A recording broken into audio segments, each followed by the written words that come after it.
I know there's a lot of reporters who have worked a long time in your industry. And for any reporter that has been for more than 10 years, you will know this story. There was a terrible war. And this story has been lingering for decades. And so I really want to appeal to you all as journalists to dig deep on this story. This is one of those good news stories that I'm not asking you to do anything but look at the facts and look at really what's been happening here. We've been working very hard on this agreement for a long time. We had 3 agreements last year that went largely unnoticed by Washington reporters. And I just really have to say, I think it's a shame when we talk a lot about symbolism and we don't dig deep on these stories that last 21 years. What we've been able to accomplish here by pushing the 2 parties together is truly historic. The way that this came about is that the politics were stuck. Everybody knows that. We've been fighting and talking about the same thing for decades. They have been fighting about the same symbolism, words, verbs, adjectives. It's been a nightmare. And what President Trump said to me was, they're fighting politically about everything. Why don't we give it a try to do something different and creative? Why not try to do economics first and let the politics follow the economics? That proved to actually be a formula that they were eager for. I ask you to look at this agreement and see all of the details that have been hard-fought negotiated. This is economic normalization. It's a first step. I think the Europeans are going to be very happy. We've been on the phone a couple of times with the National Security Advisor in Germany, the National Security Advisor in France to brief them. We briefed them on the strategy, and we are briefing them again today on the details of this agreement. This is something that I feel very strongly about. It will make Americans safer. It'll make American companies more prosperous. This is a region that's been largely shut out because of a perceived conflict. Whether or not there's been a conflict, there has been a perceived conflict. European businesses and American businesses largely have refused to go in and grow in these areas.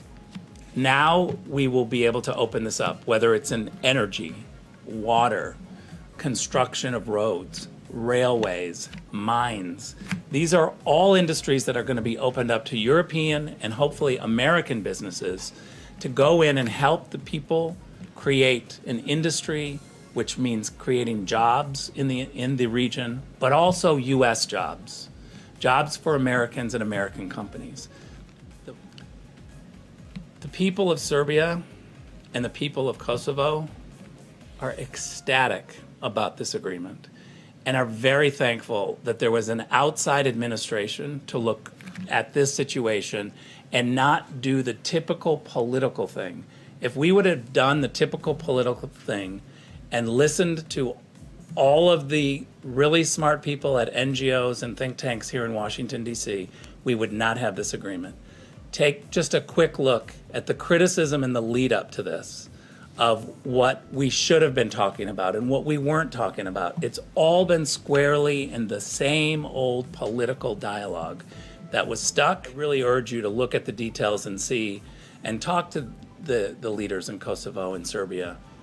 Ask them how this came about. Ask them how the process went. And I think you'll see that this outsider perspective of doing things differently is what worked.